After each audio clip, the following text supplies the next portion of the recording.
Robert Dior, and I'm the professor of percussion at the University of North Carolina in Charlotte. Today we're going to go over the district solo for the 2020 district band in North Carolina.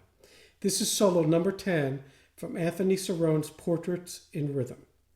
This solo is in 9/8, so you want to subdivide your metronome in 3. So in other words, if you put the quarter note on, 69, which is the tempo, you'll put the triplets on, and that'll give you your subdivision like this. 1, 2, 3. 1, 2, 3, 4, 5, 6, 7, 8, 9. So it's important you practice this etude with the subdivision. Now before we get into the nuances of the solo, let's talk about the equipment that you should use. First of all, you should use a concert or orchestral snare drum, the same thing. The difference between these drums and a normal drum set snare drum are basically the snares. So you see here, this is a Pearl Philharmonic snare drum. This has multiple snares. It has some cord, some metal cable, and some curly snares. So you want to make sure you have some sort of cable on there so the drum sounds articulate. This will help you sound a little more professional in your audition. As far as heads go, a Remo Diplomat is a good head to use. Here I'm using a calf head because that's what I use with the orchestra normally. But you're welcome to use anything you want. But the thinner, the better, so you can get maximum sensitivity from the drum. Also, you'll see I'm muffling the drum with a little piece of leather here, and I'm just clipping it on with a regular binder clip. Nothing fancy. Now, I'm in a really live room today, so the drum is a little loud in here. So if that's the case for you, I know that this year all the auditions are going to be done online since we have the pandemic going on. So if you record in a live room, you might want to muffle the drum just a little. If you're in a dry room, don't worry about it too much unless the drum is really ringing uncontrollably. As far as sticks go, you should use a concert stick, which will be a little bit heavier than a normal drum set stick. Here I'm using some sticks that I make. These are Zebrawood, and they're about 70 grams. So it's a heavier stick. A normal drum set stick ranges from 45 to about 55 grams. So the extra weight will give you some depth and also some security when you're holding the stick and playing. So let's talk about the etude. Now, I recommend the version of the book that you should buy should be the study guide. So this is really fantastic. There's 2 versions of the book. There's the regular one, which has a red cover, or maybe that's changed, but it's called Portraits in Rhythm, and it just has the etudes.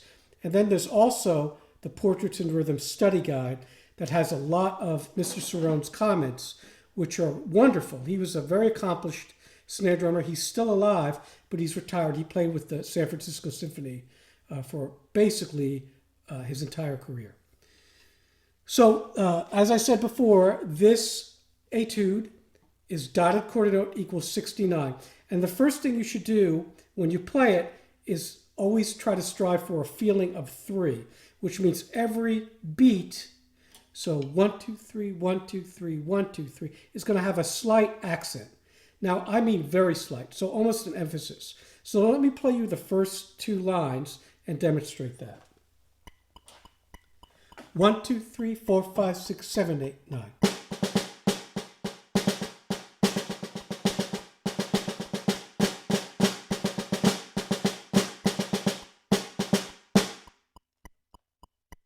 So it's very simple, and that's the main theme. And then after that, we get into a little development section. Now, the flams there that you saw in line 2 should be done with one hand. Normally in classical snare drumming, as much as you can do with one hand, the more you want to do because of the evenness. So that's very important. And you'll see, except for line 9, I'm going to be doing most of these flams with one hand. And then we go on to line 3.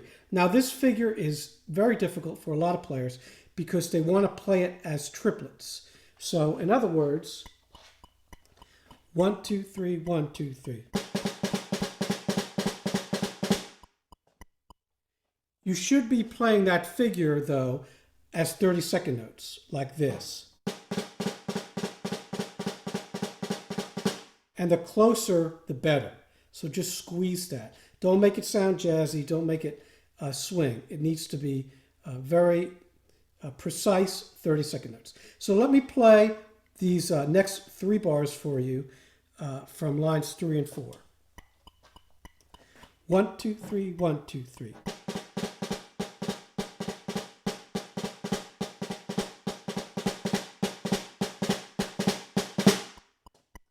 So you see how that's closer. And again, 30-second notes at this tempo is. So you see how fast that is.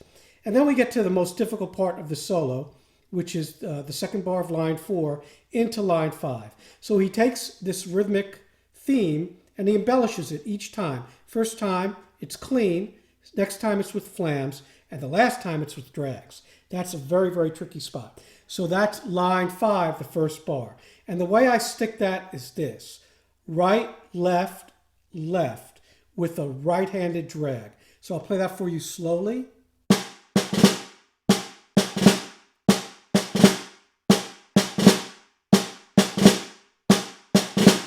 And without the drags, it sounds like this. Now, of course, you have to keep that 30-second note phrasing. So let me play you those 3 bars from lines 4 into 5. 1, 2, 3, 1, 2, 3.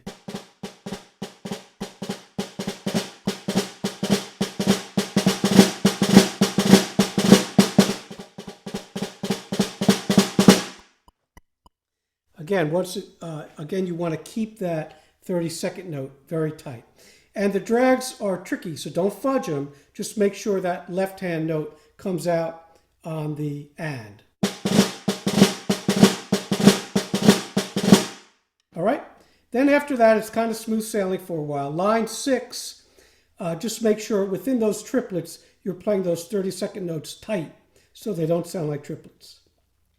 Then line 7, you have some drags and roughs. Now these roughs should be played closed, almost like a roll, but not a buzz roll. So let me play that for you at line 7. 1, 2, 3, 1, 2, 3.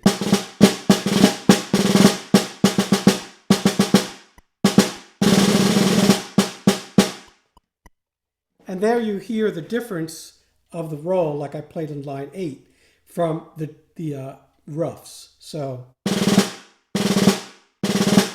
that's how you want to play them. Not, but.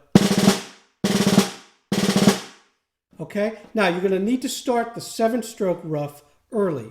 So you'll start that right on the 3rd beat. So slowly, 1, 2, 3, 1, 2, 3, 1, 2, 3.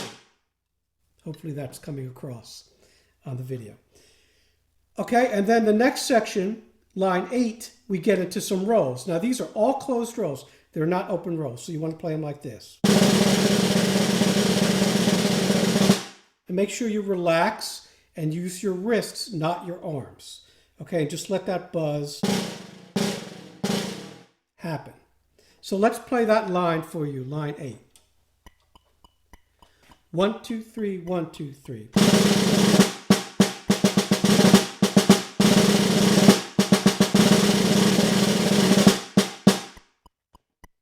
So you see there all those 8th notes I'm playing with one hand, my right hand. Now line 9, we have kind of a little bit of a rudimental passage. So there's a couple ways to stick this. I am alternating it. You could do it one hand. Okay. I prefer to alternate that there.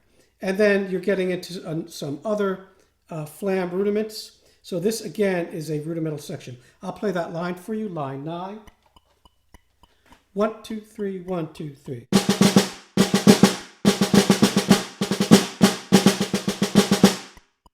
All right? Finally, we have line 10, the other difficult part of this solo. So it's very fast here. You can't play it doubles like this. but I play it singles because it's a little bit cleaner.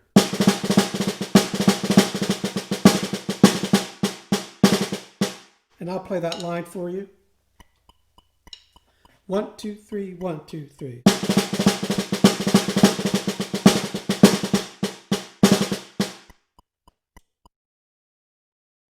And then finally, we, like I said finally before, we get into line 11 to the end. So this is the last part of the solo, and the theme comes back in line 12. Now, once again, just as before, you want to play pianissimo on the edge of the drum.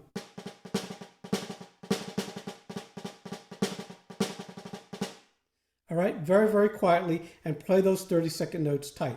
And then line 12, again, we have the theme coming back. So state it just like you did in the beginning, slight emphasis on each grouping. So let me play those last two lines for you. 1, 2, 3, 1, 2, 3.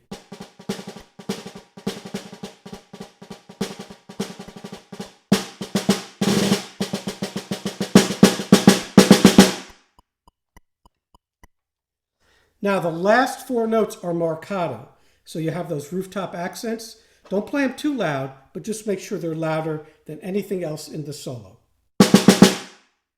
Okay, so that's solo number 10. And once again, you can do it a little bit slower if you have to, but you should do the tempo at dotted quarter equals 69. So good luck, and we'll see you next year.